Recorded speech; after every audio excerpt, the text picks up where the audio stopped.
come down today to presumably support the NASUWT. Tell us why each of your unions is behind them in this. So we've come down today to support our sister trade union with a lot of the issues that they have raised over a period of time, which has led to this dispute and action that they're taking today. We can see similarities with colleagues in our union that work across government departments, in fact across the island. We're in tough times and employers don't seem to be listening to us when it comes to negotiating and maintaining terms and conditions and restoring pay differentials that have been eroded over a period of time because of the effects of inflation. It's something that they need to get a grip of sooner rather than later, or I think there'll be more of this type of action to come. So what? Exactly the same, it resonates right across.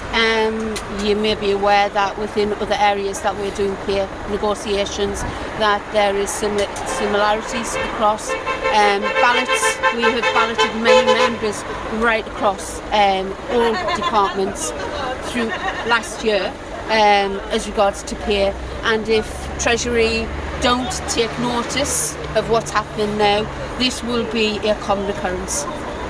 So just in terms of that, what areas across government are we saying are negotiations gone on with it? Because people have seen that the Public Service Commission, there was a 6% increase there. Where areas are still in negotiation? NPTC, Manx Pay Terms and Conditions, and NGSC, they are basically still ongoing. There's just been a ballot done on pay in Home Affairs for the fire service. Obviously the PSC, that has just been done, and as we see the pay awards, especially with the PSC, was 6%, which has become derisory due to the fact that 6% across all grades. Somebody who's on movie star wages at the top end is a lot of money, somebody on the bottom it isn't. So what we're seeing is basically disparity across.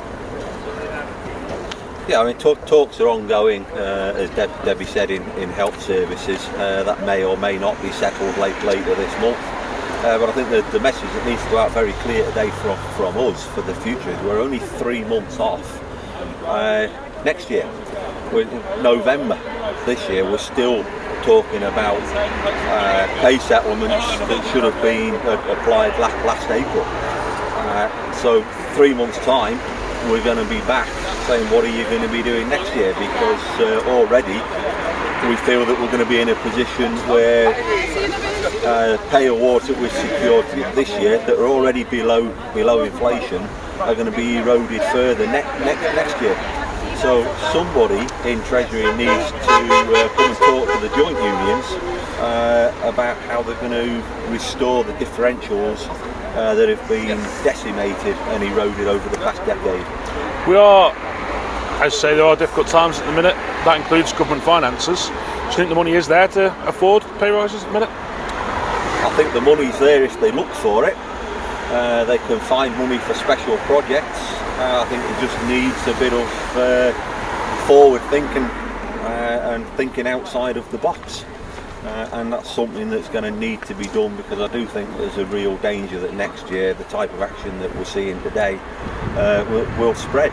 I honestly don't know where we will start pay talks next year, because our members have told us in no uncertain terms this year that they were unhappy with the settlements reached, but they felt it was the best that could be achieved through negotiation at that time.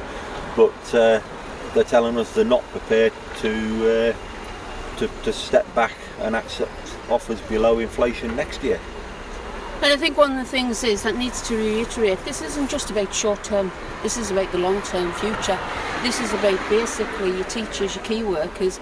If they can't attract people to the island, or they can't retain their staff, they've got issues. Education is at the top, health is at the top, and all that's actually sitting there. So all your essential services that we keep seeing.